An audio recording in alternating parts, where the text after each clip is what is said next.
Good evening. We're in Studio 6A, and it's June 4th, 2025, and it's my pleasure and honor to be speaking with World War II combat infantry veteran, Mr. John J. Jeckovich. How are you doing today? Good, very good. You're looking nice in your new clothes. New clothes. I heard you had your nails done today. Yeah. I heard you had your hair cut yesterday. Yeah, had my nails cut too. Oh, yeah.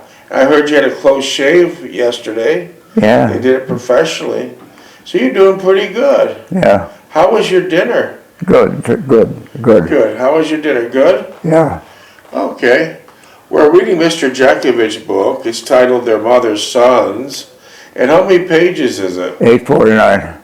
849. This is about the 600th podcast, and we read the book once, and now we're around the second time, and we're on chapter 6, and this is when he's on furlough before he gets sent over to Europe, and he went to see his mother and his sister in Niagara Falls, New York, and then he took a bus and train ride back to Owensboro, Kentucky, to see Ann Mahaney. So that's where we're at now. And I can start the book again, but I would need the passcode. 42965. And that's your dog tag number too, Yeah. right? That opens up the laptop to read the book. And it's a great book. And we get hundreds of text messages in every week on all kinds of subjects. And also, over the last year or so, instead of having questions, we had many viewers send you all kinds of special gifts, right? Hell yeah. Tell us some of the things you received. A leather jacket. Mexico, stuff from Australia. I got a hat. Yeah, you received everything from A to Z. These are just viewers that appreciate a true World War II veteran. This is so nice. So if you have any questions for Mr. Jeckovich, simply text him at 407-366-0000. Mr. Jeckovich, is the book for sale? No. Book is not for sale. It has nothing to do with money. The book wasn't written for money. Mr. Jeckovich is financially well off. He's fine that way. The book was written to be a roadmap for younger people to learn and understand to have an easier life. These are great examples that Mr. Jeckovich put down in paper. And how many pages was that book again? What? How many pages was that? 849. I know he didn't use Google, and I know he didn't use a laptop to do all this. How'd you do it? Robert, were you wrote it out? Yellow paper. Yeah, it's amazing. Would it take you a few years? 6 months. 6 months. That's absolutely amazing. That's absolutely amazing. When Mr. Jeckovich was in World War II, he was in Company H, the 2nd Battalion of the 291st Regiment of the 75th Infantry Division of the U.S. Army during World War II. Mr. Jeckovich believes and lives by the motto, yesterday is history, tomorrow is a mystery, and today's a gift. Yeah, listen, young boys and girls, it's truly a short dance around the sun. It's a short dance around the sun. Enjoy every day. It goes by quickly. Listen to Mr. Jeckovich. You said you blinked your eyes at 20 and now you're 100. Yeah. That's how fast. So enjoy it, my friends. It's short. It's short. We have pages and pages of text questions. Would you want me to start reading your book or go through the questions? Go to the questions. Yeah, because we're really backed up. We're really backed up. Oh, get on the questions. Get on the questions. All right, let's get some of these out of his way. I'm gonna put the book down. Here's a couple right off the top. Mr. Jeckovich, where were you born and raised? Niagara Falls, New York. And how was Niagara Falls, New York? Beautiful, beautiful little city. Beautiful little city then. It's dumped now. It's how now? Yeah, How is it now? terrible. Would you ever consider moving back? No. So you were there at the best of the time, right? You were there at the best times. Yeah. Pearl Harbor was the beginning of our entry into World War II. We came in the day after Pearl Harbor. Pearl Harbor hit on December 7th, 1941. Where were you when Pearl Harbor struck? I was out skating on the lake. Oh, you were? You were too young then. You're out skating on the Jill Creek? Yeah. And who came out to get you? Who? Did someone come out and get you and said the war started? How did that work out? No, when I went in there for lunch, she said, I think you're going to be picking you up pretty soon. Your mother said that? Yeah. What was her words? You're going to be picking you up pretty soon. Yeah. It is? 23. I was 33. That's what they're looking for. Yeah, 33 is the code the Army uses for teenagers. Okay, let's talk about this. Did you enlist or were you drafted? I was drafted from a brother. Tell us the reason why you waited to get drafted. I didn't want to get drafted. Well, tell us you waited to be drafted. They're going to have to pull me in. Yeah, so you could spend more time caring for your mother. I had my mother's responsibility. You had responsibilities since he was 11 years old. That's when his father died at the age of 43, being worked to get at death as a legal immigrant with 3 different jobs to give this family a better life. So you waited to get drafted so you could spend more time with your mother, correct? Yeah. And keep in mind, if you enlist, you're gonna most probably get a real easy job. Your brother enlisted, and he got a job of being a Jeep instructor, right? Yeah, teaching recruits how to drive a Jeep. Did he ever use a weapon? No. Was he ever in Europe? No. Did he ever fire at anybody or ever get shot? No. Okay, so if you enlist, and still today you can probably get a cushy job. Mr. Jeckovich made the supreme sacrifice of waiting to get drafted so he could spend more time with his mother. And then the trade-off is this. Once you get drafted, there's really good chances you're going to be on the front line, combat infantry, and that's what happened, right? Well, that was my age. It was 33. That's what they were grabbing. Infantry. That's what they were grabbing. That's where you're at, combat infantry. Yeah. And as a result, he wasn't teaching kids to drive Jeeps and somewheres in New York. He was in the filth, the dirt, the snow, the blood. Or a Coast Guard. No, he wasn't screwing out the Coast Guard either. He was in the front line. Foxholes, front line, Battle of Bulge. And during that time, he didn't escape without any injuries. He was shot in the shoulder by a sniper, beat up, stabbed, Lost a hip. bombed with a dirty bomb, which is a dirty bomb is they got what? Got screwdrivers, razor blades in and everything else. Yeah. In a dirty bomb, they put all kinds of dirty, nasty things in it. Razor blades, screwdrivers, anything that'll do the most amount of damage. And in fact, he still got that shrapnel from the dirty bomb in his leg right now. Yeah, he also got trench foot and frostbite, right? I got this frostbite right now. And you're still suffering from frostbite. Yeah. Wow.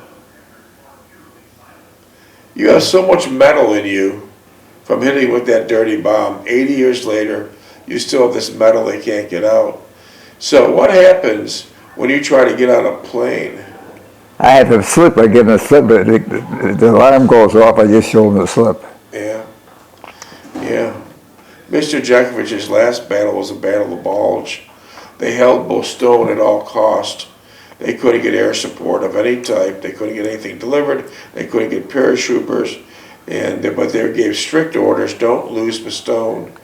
And there was like hundreds of thousands of Nazis surrounding it, 6,000 tanks. It was Hitler's last-ditch effort to kill Americans and destroy property.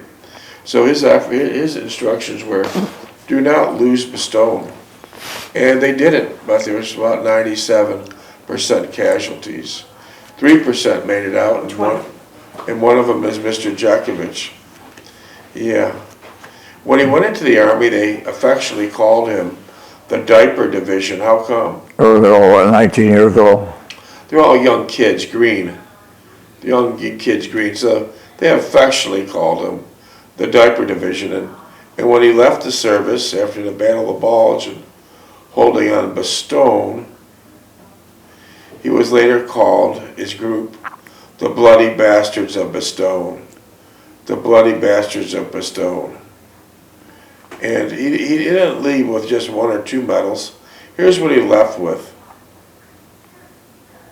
He left with the Bronze Star Medal, the Purple Heart Medal, Army Good Conduct Medal, American Campaign Medal, European, African, Middle Eastern Campaign Medal with 3 Bronze Service Stars, the World War II Victory Medal, the Army of Occupation Medal with Germany clasp, the Combat Infantry Badge, Sharpshooter Badge with carbine, pistol, and machine gun.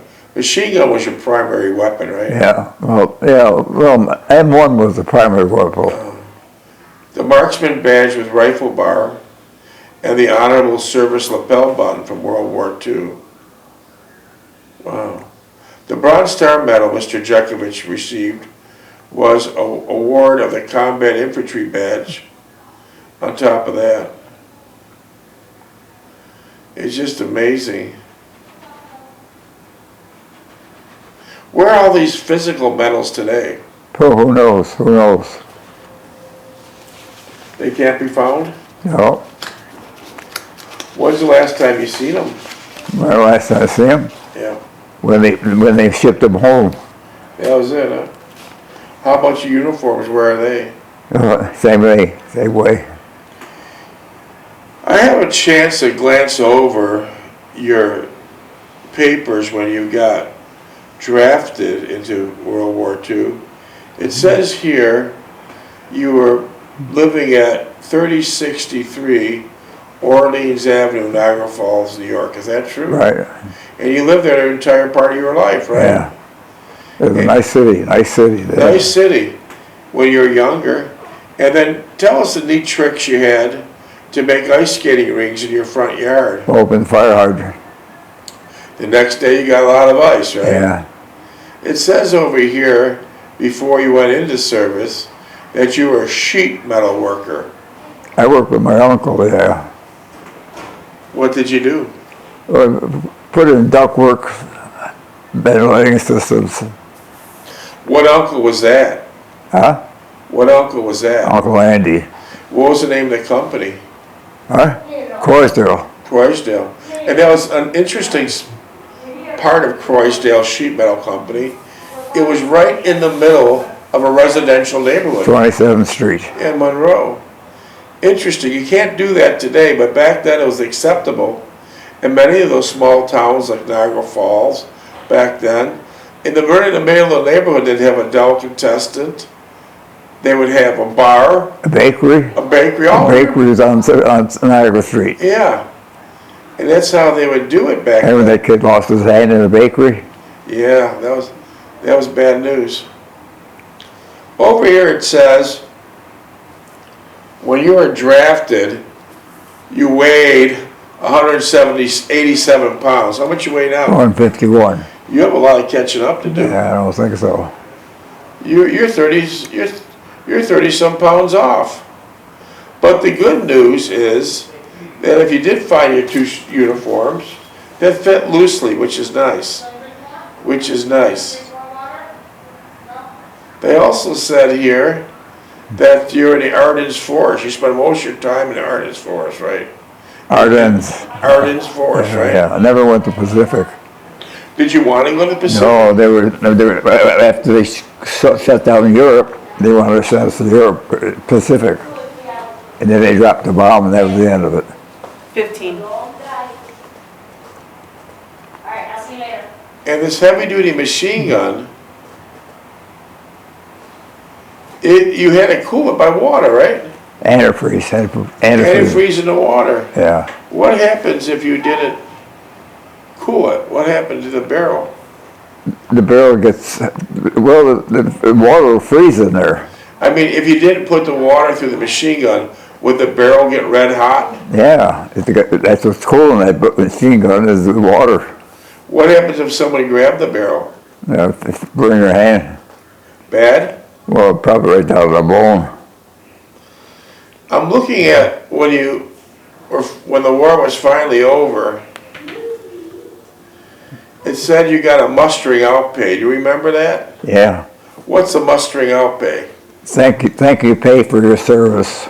And so you can start a new civilian life? Yeah. Do you remember what your mustering out pay was? $300 monthly. Yeah, $300 a month. Yeah, $300 a month, $100 a month. Yeah. And also they gave you a travel expense. And the travel expense was, the total travel expense was $21.95. Yeah, that's for the bus. Yeah. Wow, that's something. Yeah. That's really something. So those are interesting facts there.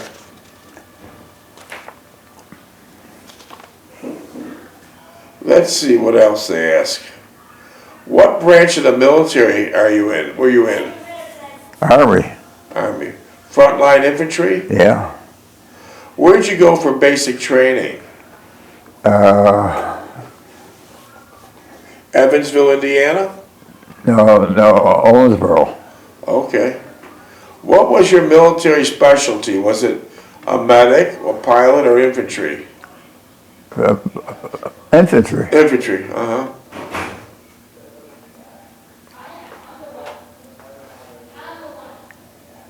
What was your initial thoughts of being in the Army? Well, it was regulated. They looked after you. It was a lot different than civilian life. You were frontline infantry, fought in many wars, but what kind of training did you receive before you went into combat?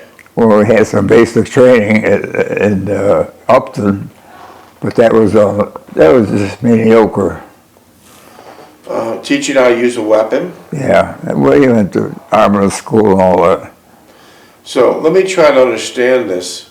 Before you went into the service, did you shoot a weapon? No. You never owned a gun? No. During World War II, heavy-duty machine guns, you probably shot off 1 million rounds. Once the war was over, did you ever buy a gun? No. Do you have a gun today? No. Never did. I'll be No. damned. That's it. Wow. What was the most frightening? I know you were shot up, beat up, stabbed, bombed, trench foot, frostbite, lost a hip. But what was your most frightening moment that you experienced in combat? When Leif got killed. Oh, okay. Okay. Tell us about that. Well, Leif didn't have any street smarts. He's always popping his head up and wanting to know what's going on. I said, keep Like your how? head Show us down. how he popped his head up. Huh? Show us how. He popped his head like this. Yeah. I said, put your arms over your shoulder, out of your head, and keep your head down. Yeah. Boy, he popped up once and they grabbed him. Yeah. Donald Leip was also a teenager, Mr. Jeckovich's friend and fellow fighter. Like Mr. Jeckovich was street smart. He didn't pop his head up. Donald Leip wasn't street smart, and Mr. Jeckovich told him many a time to keep your head low. They caught him one time, blew his head off, and the only thing was left was his glasses hanging from his ear. Mr. Jeckovich closed his eyes, removed the glasses, took one dog tag for identification, and then wrote a beautiful letter to his mother and father.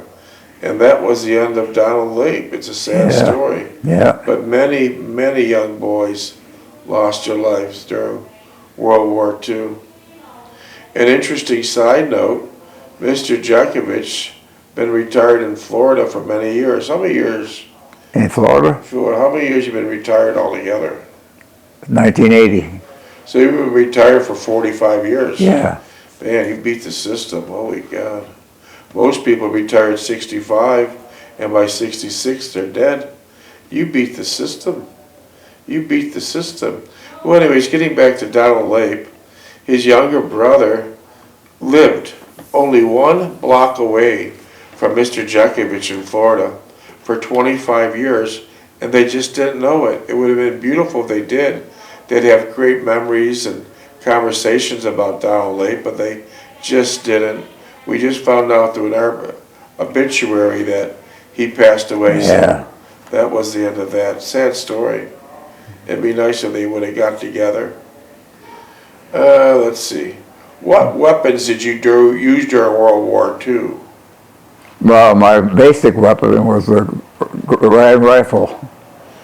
That was my basic weapon. And then when we were having weapons, we had a machine gun. How many Machine gun rounds? and mortars. What's that? Machine gun, 81 mm mortars and 30 caliber machine guns. Wow, that's amazing. The M1, how many rounds were in a clip? Clip was 15. And you had, what you have around on your backpack, what you have, like 20 or 30 clips ready to go? Yeah, on your belt, yeah. And then when they gave you the ammo, did they give it to you already in a clip? Yeah. Or did you have to load it yourself in a clip? No, it was in a clip, you just put it in the socket. And then what'd you do with the empty clips? Empty clips, when the last shot goes out, the clip comes out, it throws out of the ground. So you don't keep those clips? No. It's just easier for them, they send you new ones. Yeah. So yeah. Well, it's probably in bed or something. Yeah. Wow. Yeah. That's amazing. So those clips would pop out and you threw another one in, and you didn't, like today, you keep the clip and you reload it yourself, but you got yours already loaded. They're all loaded, yeah. Yeah, wow. When you were in combat in World War II, were you able to send V-mails and make some type of phone calls when you're in the hospital in Paris with some of your family members back in New York? Yeah. And I sent a telegram to my mother. how many V-mails did you send? Oh, V-mate, 150, I said, my mother. And that was primarily to your mother? Yeah, and then Sally so loved. That's a shame. That's a mortal sin. Did they send you many letters? Who? Your mother and Sally? No. They sent you some, right? Yeah. So 7 minutes. Yeah. But the V-mails that you sent were highly censored, right? What? The V-mails you sent were Oh, highly there's all black spots on it, yeah. black splotches, and Yeah. that would take out something they didn't want no one else to read. Yeah. Wow. Was that the main source of communications, was V-mails? Yeah. How often did you have a mail call? Mail call probably once every 2 weeks. Did you have a mail call when you were also in combat? Huh? When you're out in combat in the fields, did you also get a mail? Well, they held the mail. They held the mail at the headquarters, and then when you were free for a while, they just give you the mail. Wow. If you weren't dead. If you weren't dead, yeah. Speaking of death, when World War II, there was 16,400,000, yes, 16,400,000 young men and women participated in World War II. That's a big number. And now today, of combat frontline infantry soldiers like Mr. Jeckovich, we have less than 6,000 left. Less than 6,000. And we're losing them at a rate of 150 a day. So now's your time and now's your opportunity to ask a true combat infantry World War II vet questions. Any questions. His mind is like a library. He'll answer it straightforward and honestly for you. It's area code 407-366-0000. 407-366-0000. You can ask him any questions. He's an expert on marriage. How many years were you married? 69. Yeah, yeah. So, unfortunately, last year alone, there was over 90,000 deaths of, excuse me, yeah, same as death, I guess. Unfortunately, in Florida alone, there's over 90,000 divorces. Yeah. What do you think caused that? Money. Money. Yeah. It's very expensive for a young couple or any couple to live today. Everything's through the roof. Real estate taxes, homeowners insurance, keeping up the house, it's expensive. Nothing's cheap. So, What do you got, a minute on that? You got a minute on that? 5? 4? will that work for you? Huh? Will that work for you? Yeah. So, that's the problem. It was about money while they're getting divorces. Mr. Jeckovich, before he got married, he went to the Roman Catholic Basilica in Tonawanda, New York, and he took Delphine Stulak. He asked for her hand in marriage. She accepted the marriage proposal, and then they both walked up to the altar in the basilica, and they prayed for a long and happy marriage.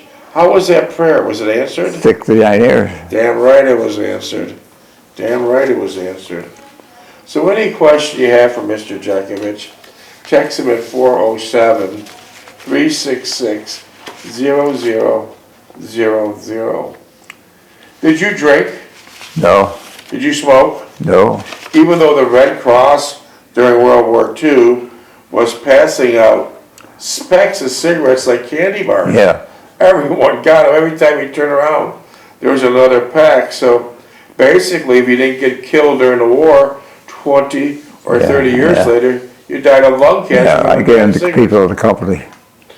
What did you do with the cigarettes that you're handed out to? Cool. You were handed out cigarettes to you. What'd you do with them? I said give them out to people in the company. Yes, that's what you did? Yeah. Yeah. That's amazing that the Red Cross would be direct. And they weren't filtered either. Yeah. What kind of cigarettes were they, by the way? Pall Mall, Lucky Strike, Chesterfield.